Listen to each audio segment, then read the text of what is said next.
Hey guys, how's everyone doing? Friendly Neighborhood Fanboys here. We're getting a little fired up already, but today we have a few cool topics of contention to go over. Oh yeah, just a couple. Yeah, a few. Before we get into it though, please hit that like button. Really does help us out. Subscribe to our channel for more podcast content and reaction content like this. And follow us on any provider that you may listen to podcasts on as well if you're joining us on an audio-only device. Rogers, Bell, AT&T, Verizon Wireless, Yep. whatever you got. Whatever nices your beak. Even if you have like a foxhole radio that you built with like a piece of plywood, a An old toilet paper Blaupunk roll, and then like copper 40s wire radio. that you're like, with like that like a little half thing of pencil where it's like the graphite's on a like greasy a blue razor half-live blade. chicken leg. A tinfoil hat, maybe, Yep. All great points. Topics we're going to cover today. Snyder was on a Joe Rogan podcast. He's had some pretty polarizing things to say about Batman, particularly his Batman, to be clear. So we're going to go through that a little bit. We're going to talk about some of the James Gunn little tidbits of Superman that we've gotten recently, like some set photos in the Arctic, mainly, as well as a little couple rumors here and there of who's going to show up maybe in that scene. And then, we're going to... We're gonna AKA, go we're going to be talking about some real superhero exciting news that it's been a long time, I think, since It has, yeah. we've actually gotten some stuff to really kind of dig into. But the biggest thing is, Snyder All those mighty on Joe machines. Rogan. Yeah, we've been stuck with the Halo show for a little bit, so now we actually get to talk about things that are exciting. Yeah. Yeah. Can't wait for that episode. Anyway. We won't even waste time No. on this one. No. So I think we just start out. Snyder on Joe Rogan is about 2 hours and 15-ish minutes of just gold. Just gold. I love Joe Rogan. I listen, in and out Joe Rogan podcast a lot. I love I think he's really talented the way he kind of directs the conversation and he allows his guests actually speak. And it's just great, because Snyder's kind of he does his press runs for his movies and stuff like that, and obviously any kind of interview that we've seen him in within the DC Warner Brothers fallout has been kind of I guess scripted in some way because of NDAs and things he can and can't say, that kind of thing. So it was nice to kind of see him talk in an open forum, first of all. Even outside of all the superhero stuff, it's just he's a funny guy. He's hilarious. Rogan's great at just getting information and getting his guests to talk in a way they would never. It's like what you were just saying. They would never say that information outside of that kind of podcast room. It's like Rogan just has a way to actually bro down with them and just get them to 100%. talk about how they actually feel about a situation. I also like how he's super just honest too. If he disagrees with something, he's not just going to be there and be like, yeah, for sure.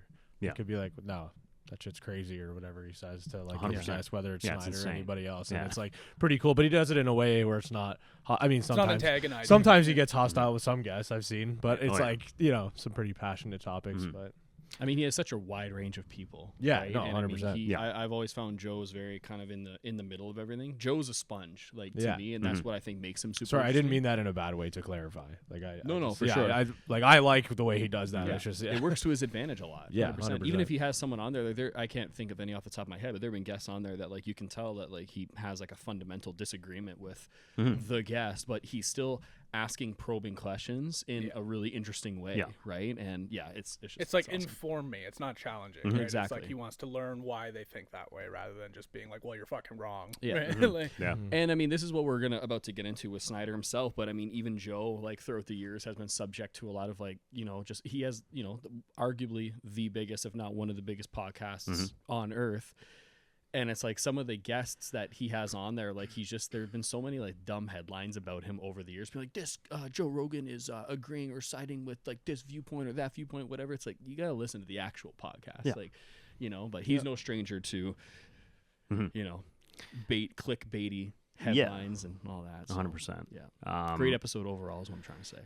It was. And honestly, it was kind of refreshing to see someone in the media that kind of, I think the first thing he mentions is 300. He's like, 300 is one of my favorite movies ever. I read the graphic novel, I'm a fan, and it's crazy what you did. So thank you for that, because I watched it this past summer with my kids or whatever. He said that, and he's just he starts off with immediate praise, which often Zack doesn't get.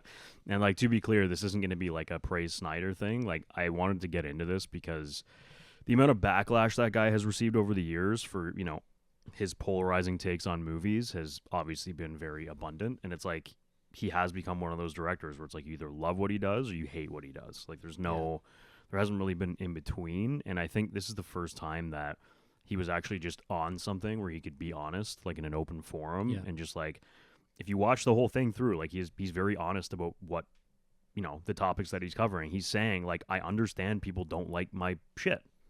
Like, straight up, I fully am aware of that. And like, I'm aware that I become like the hot topic whenever I like say something, because that's just how it is. And then he goes on to explain, like, you know, I think one of the main polarizing topics was that stuff he brings up about his version of Batman killing, which like immediately became another headline on like every, you know, open source, like IGN picked it up, like everyone picked it up. Took it right out of context of what he's saying. Like, he makes it very clear that like he's talking about his version of Batman in BVS.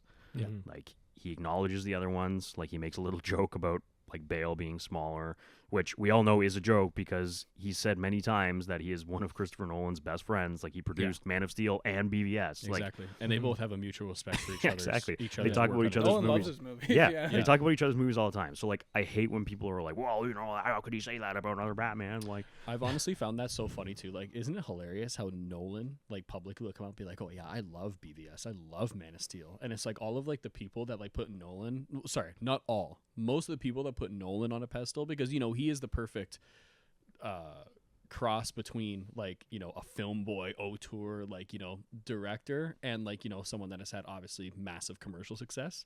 But isn't it hilarious that like all of like the film boy Nolan fans like hate everything Snyder does, where like the actual guy himself is like, I love his Zack friend Snyder's and loves takes. his movies and Like, produced 2 of them. You know what I mean? Like, I don't know. Yeah. I just find that so insane. Like, Nolan's also a fan, though. I can't remember what interview it was, but he also has come out and like openly said that like he just enjoys, you know, regular commercial films too as well. Yeah. He said he thinks there's a place for that kind of film 100%. too, right? He's commented on like movies. I think recently, actually, like after RDJ won, or like right before the Oscars, maybe he was like he was commenting on the casting of Iron Man, being like he was the perfect casting for it. So like, clearly he watches those movies too. Like, he's not.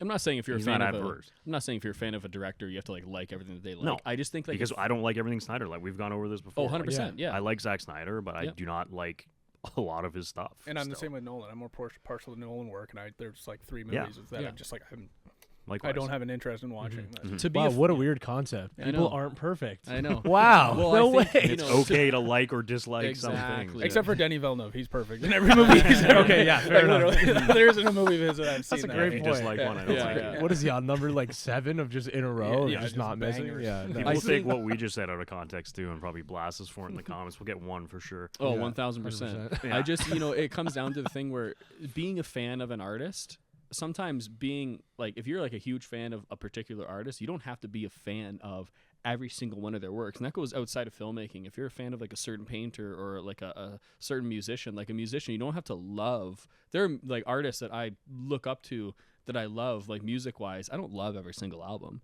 but you know, they have one piece of work or one body of work or one project that just hits you so hard that, you know, you're a fan. But sometimes being a fan is like, you know, riding the wave, because at the end of the day, it's all art. Well, me and you had this conversation, Alex, on the way home from Dune, and I was saying like that's kind of how I try to approach every single movie when I watch it. Like even if it's like aside from the director or whoever does it, I try to approach it where it's like I might have hated the movie, but just because I hated the movie doesn't mean objectively the movie is bad. Right. So I always try to give points to a piece based on the whole production. Like maybe I sat there and I hate, like for example, like Dunkirk, I think is a great example. I think that's like a tremendous film. I find it boring. And I'm probably gonna get a lot of hate for it, but that's one of Nolan's movies that I personally like don't enjoy that movie. But I still think it's an amazing film, and like the way it's shot and the way it's directed, I think it's fantastic. Yeah. And I can acknowledge all of that, right? That doesn't mean like it's a bad movie because I don't like it. I just don't enjoy that one, right? Like, Even at this table, I'm in the opposite position, right? Yeah, you love Dunkirk. You don't like.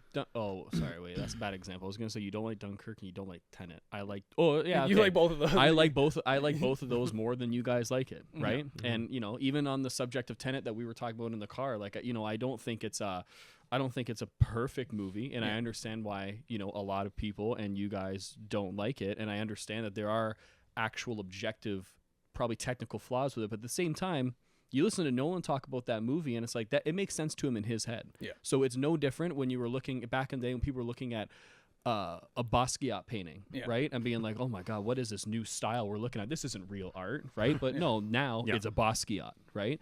So I'm not saying that Tenet is on the level of a Basquiat, whatever.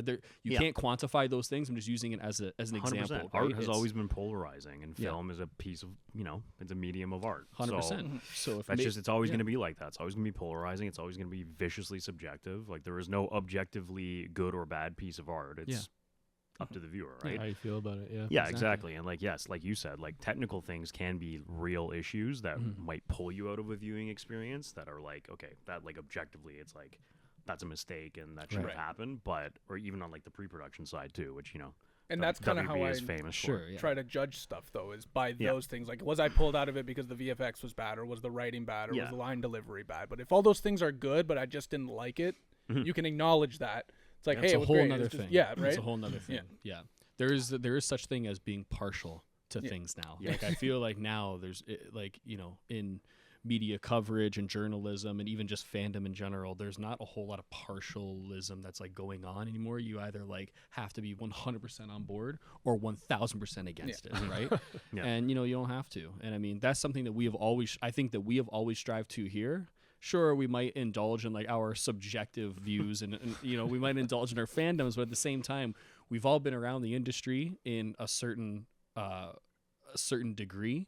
So, you know, we can look at both this objective and the subjective things, right? And, you know, we try to deliver to you guys an absolute stream of consciousness, no matter the bias or no matter what it is, right? So I think that's a good leeway into, I think, one of the first polarizing things that he brought up, which is the Batman killing.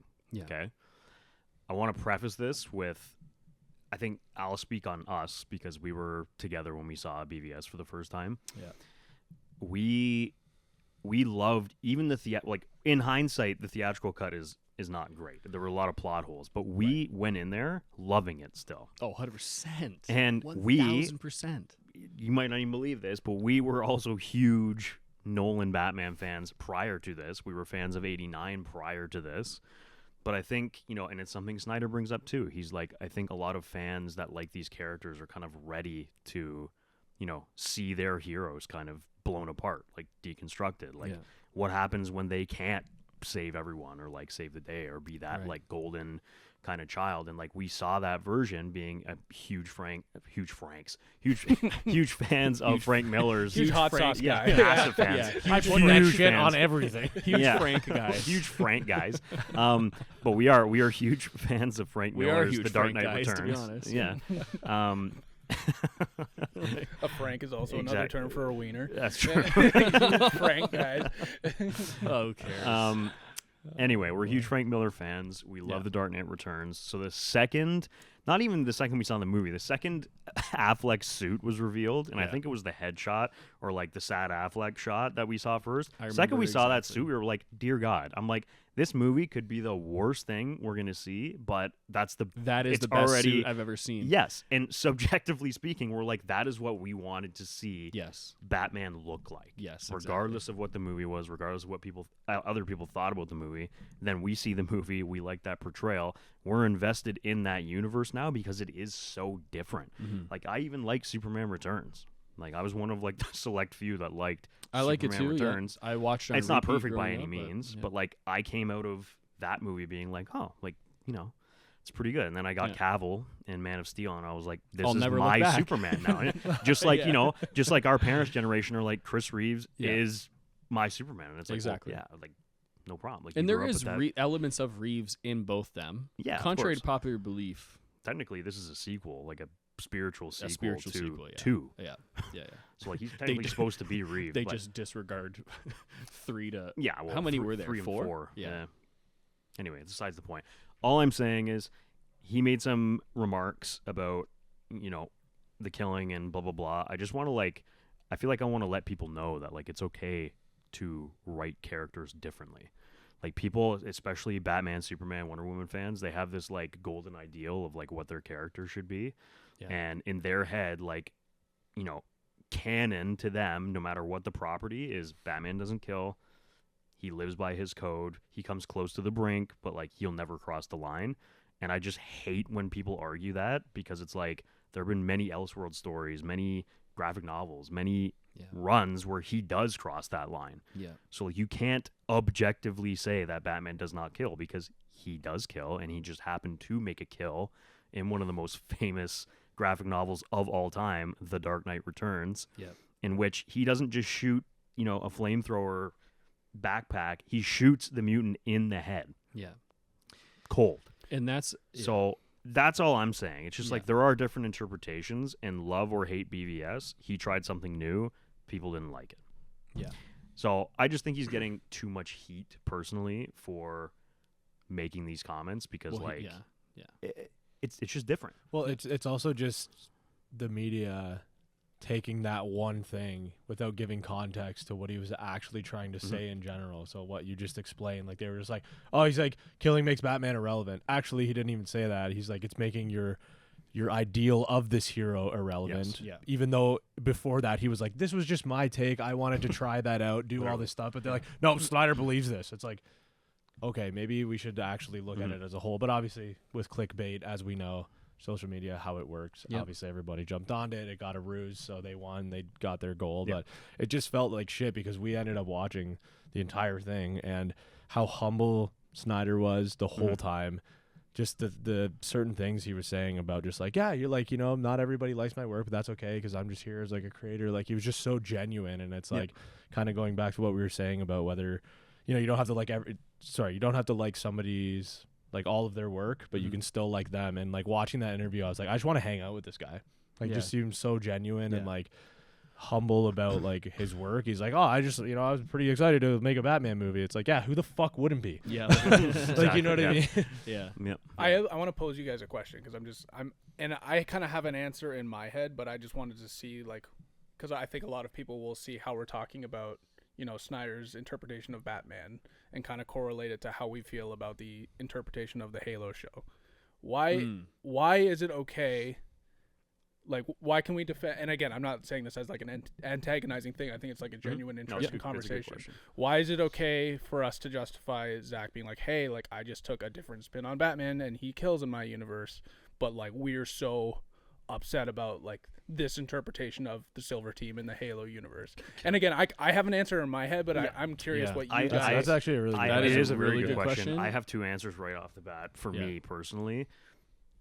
It's just not well written in general. Yeah, okay. That's one of my. So like number one. Yeah, number one. If you're gonna make it, if you're gonna make the change to it, make it good. Yeah. And before people come after us and be like, "Well, you literally just said that everything's subjective and people have the right to."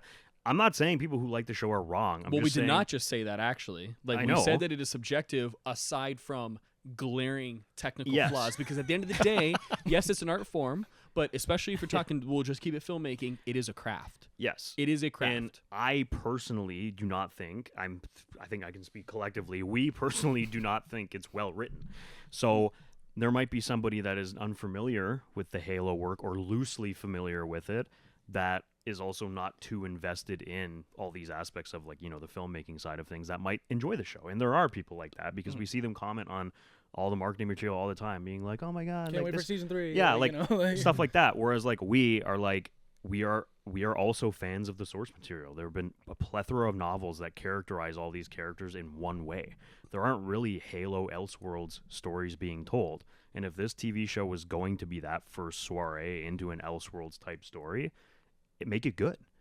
If he took his helmet off every 5 seconds, but it was really well written and produced and performed, then I would be in a different position right now. But Master Chief is just so unrecognized, and I think here's one of my answers, is that at least Ben Affleck's Batman is still recognizable as Bruce Wayne and Batman, besides the thing that he kills, which is obviously his number one rule in lore, but that he's still Bruce Wayne and Batman. I agree. Master with that. Chief, there's like nothing that Nothing. resembles Like, a it's nothing like there. I think we've mentioned this before. Like, if it was just him taking his helmet off here and there, which I think is comparable to Batman killing, because Master Chief never takes his helmet off, and then That is Like, 100 you know what I mean? plus 25%. but he was he was Yes. well written, and he was Yeah. still Chief. Then you're like, okay, you can I kind can of forgive that, and I think we Yes. said that last week too. We're like, Yeah. I would literally be able to forgive the helmet coming off, you know, if he was actually Chief and not just some whiny Yeah. piece of shit to his Yeah, he's squad, literally you the know what I mean? worst Like, squad leader. He's like Yeah. he is. Yeah. Like, he's just rude and Yes. not understanding and zero And laying on the empathy, ground like- during every battle, being like, 100%, 236.5%. 100%. But yeah, I think that's a great question, Dan. First off, Yeah, it well is. done. But secondly, yeah, I think that's it. Like, that would be my final answer. Is like, I feel like it's the same thing. If Chief was just taking his helmet off, but was ultimately Chief, it's something that I could get over and be like, okay.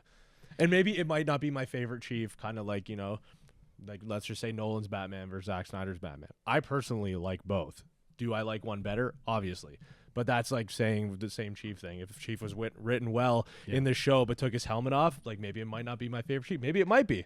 He might be awesome. He, but he like, might have been like better in some way than like Yeah. what we have Yeah. in the games. But Yeah. like I think my second to that was like Halo. Also, I kind of already mentioned it, but Halo also doesn't have a lot of like Elseworlds type shit. Like some novels have been, or some stories have been decanonized, but like not to the extent of like an Elseworld story. Like, you know, when Frank Miller wrote The Dark Knight Returns, like there wasn't a set rule of like, here's how you have to write Batman. You know what I mean?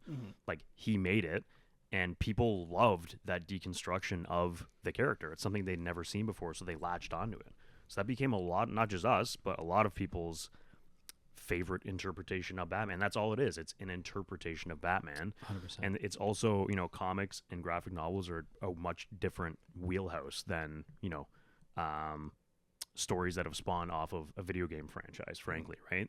Like the runs themselves get reset every once in a while. So there are constant differentiations between Batman, Superman, like Wonder Woman, like all these characters that we know and love. And I think, again, just to sit here and say that there's one like global canon rule per each of them is not, it's not valid in my opinion, because like they've been changed up so many times that like there's not just one depiction of Batman in my head that's like that's him and only him. Yeah. You know what I mean? So I don't know. The comic book medium in general, you're right. It like different takes on the character are always kind of changing.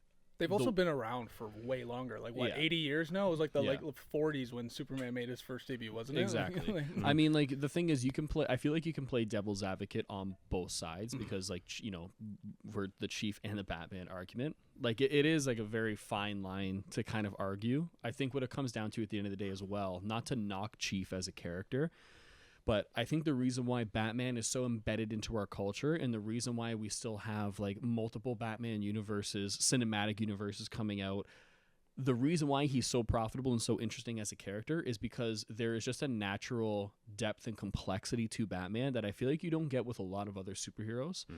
Where, because, you know, there's obviously depth and complexity to every single one if you write them correctly. Like Superman being one, like, you know, Flash being another one, like whatever. Spider-Man has a lot of depth.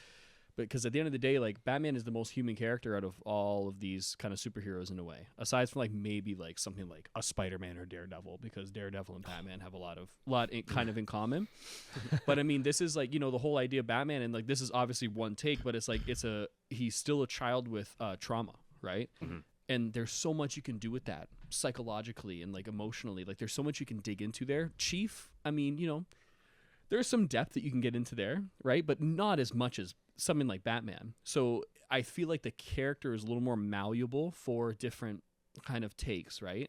The other thing I will say is, and this is going to be a hot topic, I guess, to defend to people that don't like Batman versus Superman or like any of Snyder's DC stuff, all of the changes that I think Snyder made to the character, little tiny tweaks, it was all intentional for the story, and it was not. I feel like a lot of the changes that Chief has gone through in the show, it's just for no reason. Yeah. You know what I mean? Like no reason. Like the there's reason no, is, oh well, this is not canon, so we can do what we want. It's like, well, awesome, but make it good then. even in the story, even in the, like story wise, like you're what, halfway into season 2 at this point, or maybe even more. left. There's 2 episodes left, week, right? Yeah. All of these changes the Chiefs making, like there's gonna be probably no payoff for them, and it just seems like they're just hollow choices, right? Mm-hmm. Whereas like I think you can feel the passion from Snyder, from the people that worked on the film, from the actors themselves through the screen playing these characters. So these little changes, you can argue it's a big change. He like doesn't kill, even though you could watch Batman 1989, you can watch Batman Returns. He's killing people in those movies, but you know, we'll because brush of the tone. It's just like exactly. We'll brush not past looked that. at like that. Yeah, it's not fully intentional, let's say, so it's fine. Yeah, I'm not sure if I'm fully explaining my point, but No, it's you- I think I've said this before, like a long time ago, like when Zack Snyder's Justice League came out, and I think the main reason for that is just, and again, it's partially not to blame, but it's because of Nolan's movies and how, like most of the Nolan's movies is what I would say most of our generation like has seen they latch collectively, onto. right? Oh, yeah. And latched onto, and that was such a titular point of his character. So everybody is so latched onto the idea where it's like You're right. every movie he's like I don't kill. Like there's that whole scene, the interrogation scene in The Dark Knight with the Joker, yeah. right? Yeah. Where it's like that's the whole point of the movie is the Joker's trying to push him to that point. So I think basically because of the commercial success of the Nolan movies and like the most prominent generation on social media would be that generation that latched onto those movies. It's true. Made that so everybody's got that idea ingrained in And their head. masterpiece, like Batman Begins, Dark Knight Returns. Dark Knight. Sorry, I mean, I I would argue like they're like masterpieces in like in films, right? Like you know, obviously the Dark Knight is like an actual masterpiece in film. Now, are there things about Bale's Batman that I don't like? Yes there is. course. But I mean, the character fundamentals, they work very well for those films, right? Mm-hmm. So I don't know. So there's a second kind of topic that is polarizing that he talks about, and has nothing to do with BVS. It's on to Rebel Moon. Okay. Yeah. So first he explains that the deal he made with Netflix is that they were going to give him his own cut because it was also like their like thank you to him because again, despite what you thought about, I literally don't even remember what it's called, but the zombie movie that he did for Netflix. Oh, yeah. Army of the Dead. Army of the Dead. Okay. Despite what you think of that, I personally don't like it at all. I wasn't a fan of it. We weren't fans, but that's okay. That's fine. We still like Because Snyder. we still love Snyder. Exactly. So, but my point being is that for Netflix, based on their metric of success, was successful. Yeah. So as a thank you, they were like, hey, we'll let you do your movie, but give us, and this is how he phrases it in there. They told him to give them a PG-13 version of it first. Right. And then they would grant him the ability to get his vision out there in its full R-rated, fleshed out version. And he compares Which is it awesome. Yeah, and he compares it to the heavy metal graphic novels. Like that's his version of it. So right there he says, he's like, that version that was released is not truly what I wanted to make, but I still like it. He's like, this is just the deal. This is just how things work with Netflix. And then he goes on to say, which is what got picked up, that based on Netflix's metrics, so this is how they, not him, but they look at success of their movies, they assume that there are 2 people watching at all times. Okay? Based on like, I'm sure packages that are bought and per customer basis, whatever. But for loose metrics, they assume that 2 people are watching it at all times.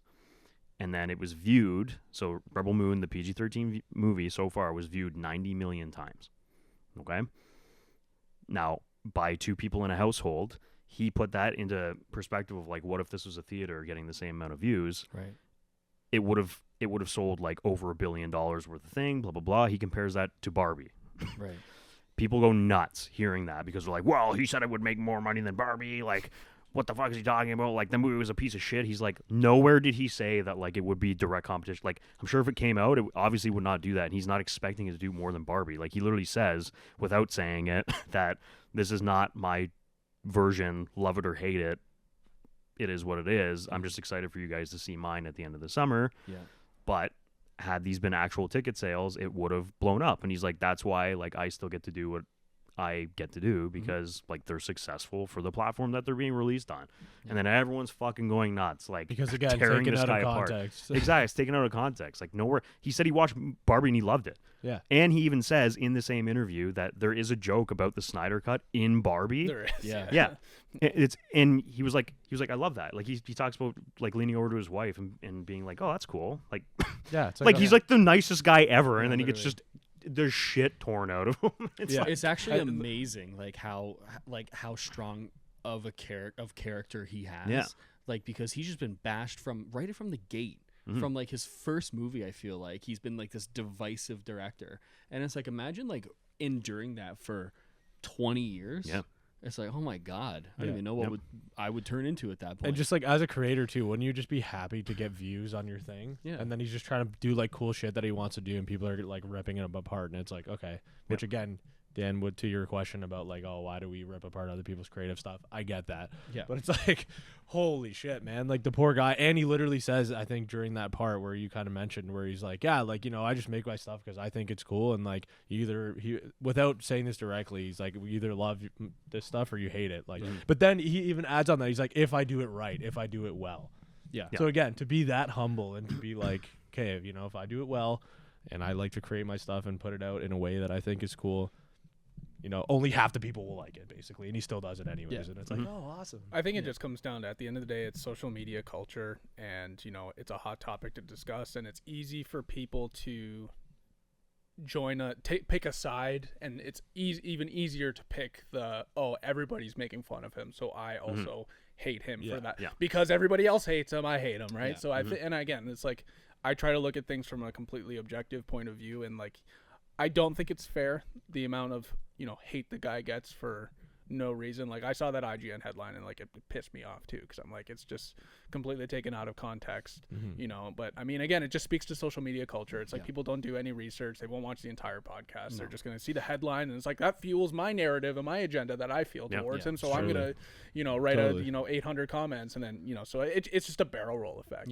We have a super short attention span as a society. Well, that's it. I mean, like, you see it on TikTok TikTok all the time, or it's like, you know, somebody will release a TikTok, you know, and you know, the answer to somebody's comment is 30 seconds into the TikTok, but people are already in the comments being like, "Whoa, actually, you didn't say this." It's like, well, maybe if you wait 15 seconds and watch the whole video, you'll see that I actually address that exact fucking thing that you're talking about. We legitimately, that has happened to us multiple times. Like, it's just, it's part of social media culture, and it's like, I give props to him for, you know, being able to endure it and actually, you know, stay unapologetically himself throughout all of that, you know, hate. And unfortunately, he's just the target. He is, and it truly sucks to see that. But I mean, at least he's not changing. No, he's still remaining pure. He's still remaining like, he's awesome. I love that guy. He also, I think, lastly talks about his toxic fandom, which he emphasizes. Oh yeah. Especially surrounding the Snyder cut. The Snyder cut. Which we're part of that fandom. Yeah. and he says toxic or not, you cannot look over the fact that these people raised over $1 million for AFSP. Yes. And like, it's even just him saying that too is just, I think, a big, just kind of like hint wink wink to, you know, one of the big studios that handled all of that, being like, regardless of, you know, your annoyance at fans constantly tweeting at you saying, you know, restore the Snyderverse and all that stuff, you do have to kind of look through it a little bit to see that there was good that came out of it.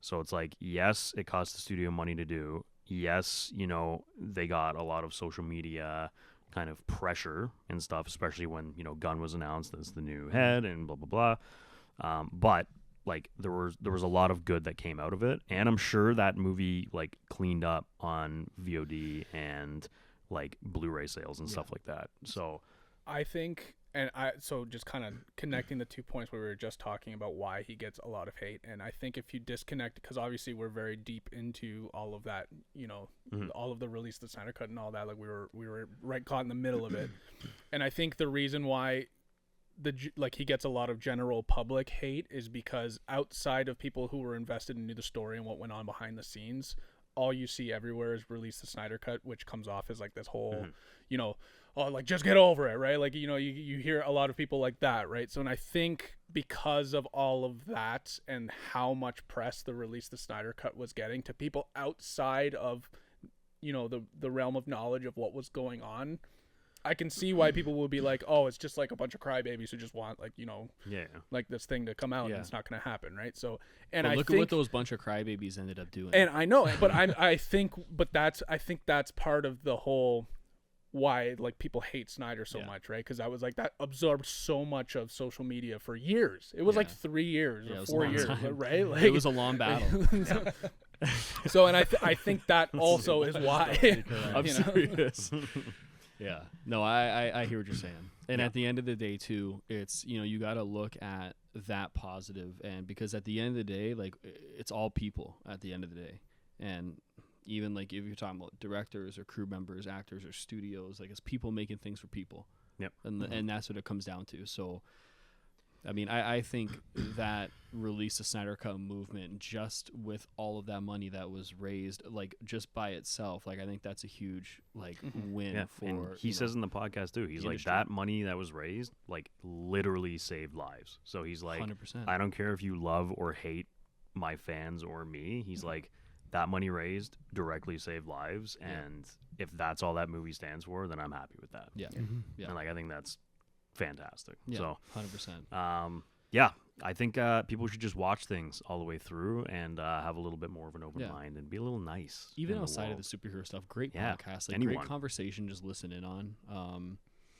And I mean, like, I know that, sometimes we're not excited about things that are coming out, or we don't like some things that are coming out, but at the end of the day, we always try our best to, not be, too overly disgustingly negative about anything, and try to spread as much positivity as we possibly can. Hey, believe it or not, we actually watched the Marvels the other night. Yeah. It was actually not bad. Oh, yeah? Yeah. It was You not hear bad. that? Like, sorry. It started off strong, and then it turned into the classic Marvel.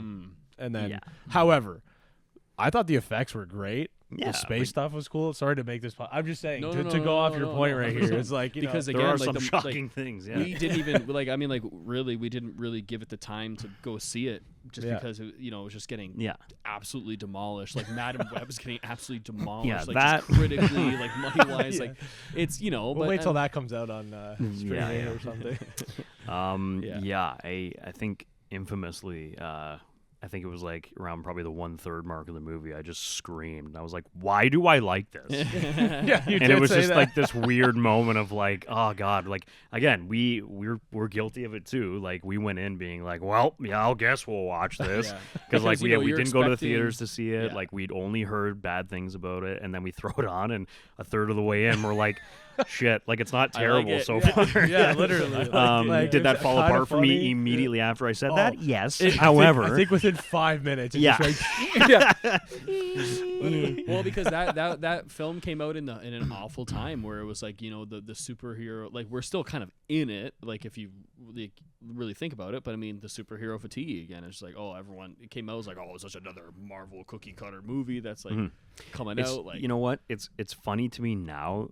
I think if BVS and even Watchmen came out around now, I'm not saying they would be like critically, a whole lot better received, but I think the general reception would be better now because people are craving that. Now they're like getting tired of the cookie cutterness. So like now they're craving different shit.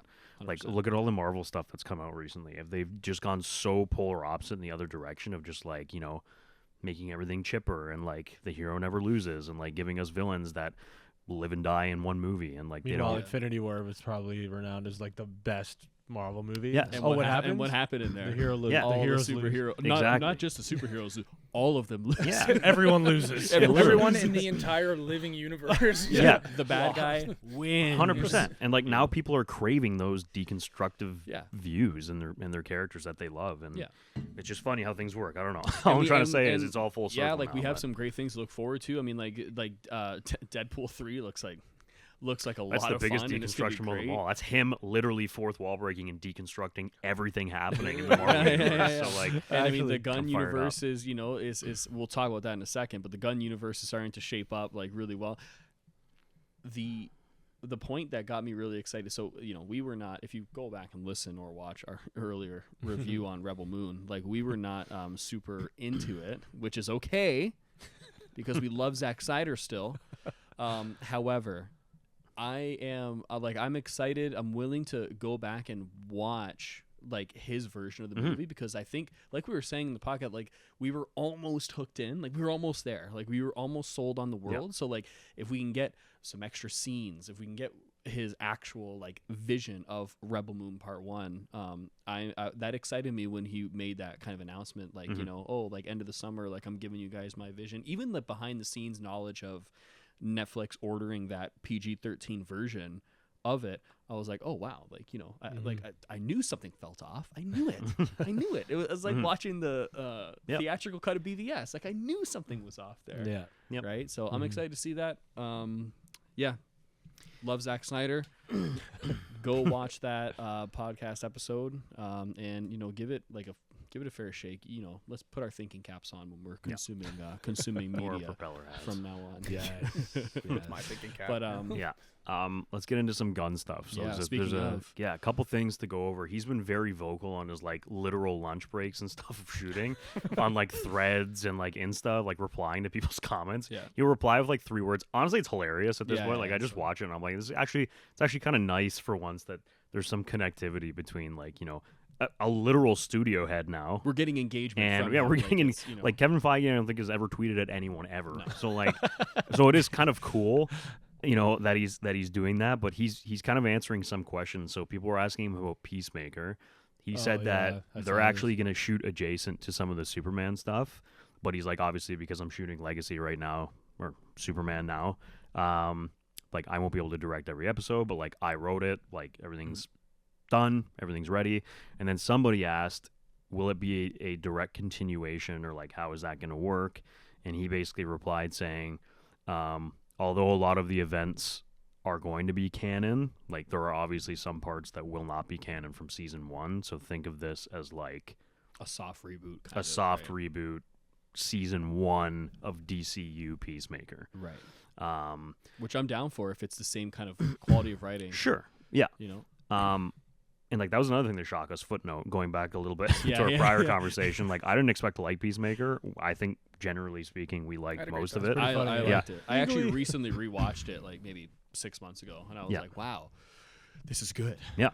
I think the big like hint, hint, wink, wink, nudge, nudge kind of comment about Peacemaker 2 was that obviously there's that one Justice League scene in it, which is now gonna be pushed out. That's one of the things that's decanonized. Yeah. Which I'm glad that's the only thing I didn't like about that show. Yes. The only scene I didn't like. I do believe he said that it, in order of releasing, it's going to come out after, or be the first live action thing after Superman. Gotcha. In the DCU. Cool. So we're still looking at I think it's like Creature Commandos, Superman, Peacemaker, and then the Waller show, I believe. Love or hate that idea. Yeah. But yeah, I'm looking forward to it. There's a few set photos from, I think they're in Norway right now, shooting in the Arctic.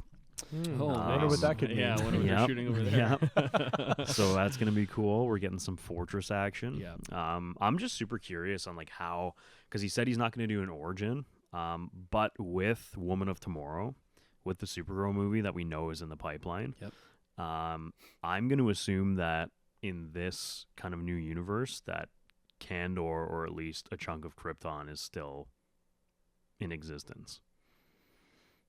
What do you think?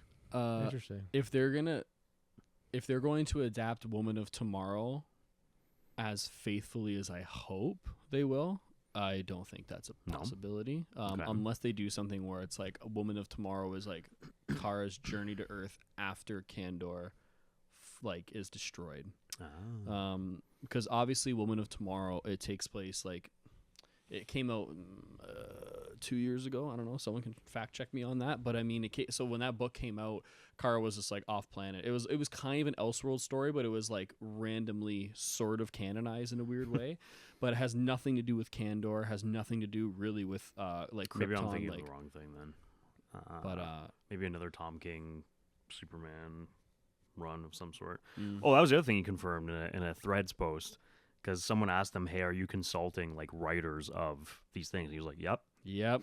Thank you. I think, and he Thank said you. one of the drafts of the scripts, or like no, the first person he sent one of the drafts to, I think was either Tom King or someone else. Yeah. It's like he's literally sending it to Yes. Thank you. comic book That writers makes and being me like, "Hey, do you like this? What would you so- change?" Like, and he took notes on that. So like, even Good. that right That there makes is, me like, positive. so relieved, because I mean, like, I've said this before and I'll say it again. This, I think, past 5 years, in all of the time that I've been reading like new current like comics, like we have some of the best superhero stuff on both the Marvel and DC side being written like as we speak. So to be able to reach out to current writers that are doing literally some of the best things I've ever read, Superman, like whatever it is, and getting their feedback on it, that's what they should have been doing from the beginning.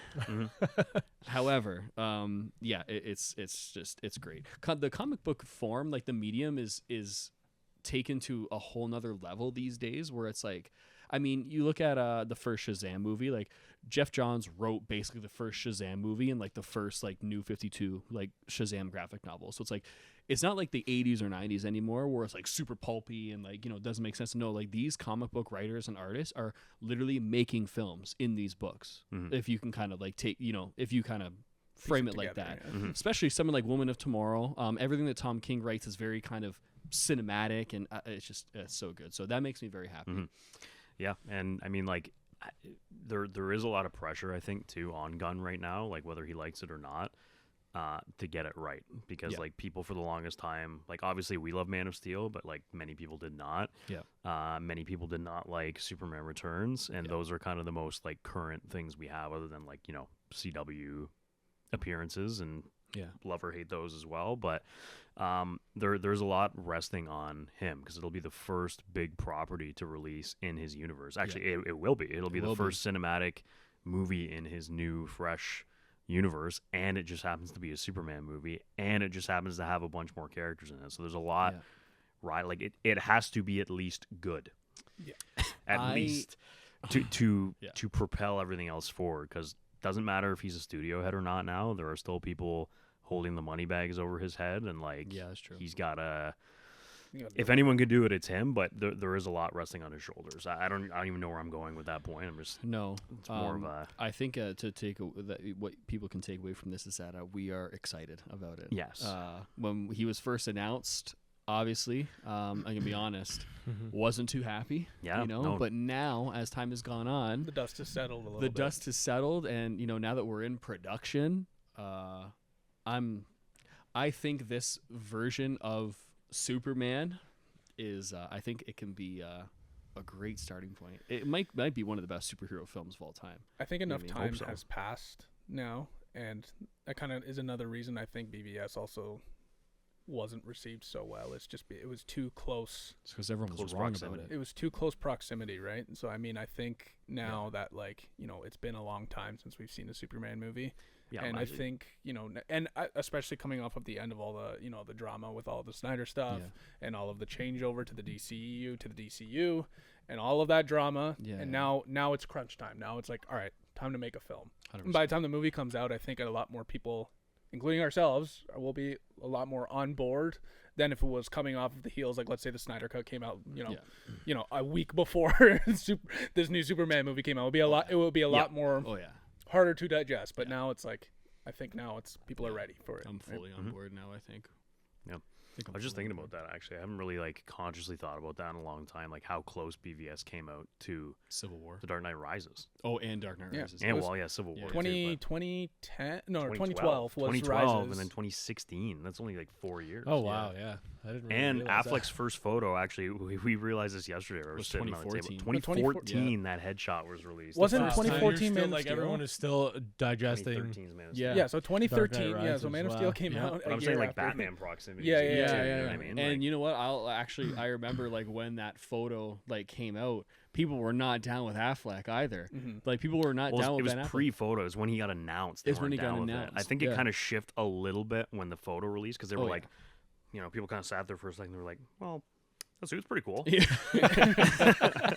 So like exactly it what shifted. happened, Yeah, too. it fucking shifted Yeah, a little bit the yeah, other way. yeah. But, I was on board the second the first Comic-Con teaser came out, and you see the shot of him after the Doomsday battle, and you see him come out just my looking gosh. ripped. I was Dan, like, wow. Don't even get me started on this. For me, it was the photo when he's in front of the Batmobile in that warehouse, and I was like, "What is this?" First off, what is this Batmobile? And like, second off, like, why does he look massive? He's like, for massive. me, I think it was the first, like even pre that, like the first teaser was Harry, the guy who plays Martian Manhunter. Yeah. Harry Potter. Yep, exactly. That's Daniel exactly who it Radcliffe was is. in the movie? Yeah. Can't remember his last name off the top of my head, but he read out the line from The Dark Knight Returns Yeah. at Comic-Con. Yes. And everyone was like, "Oh my god," because they thought Man of Steel 2 was going to announce. Yeah.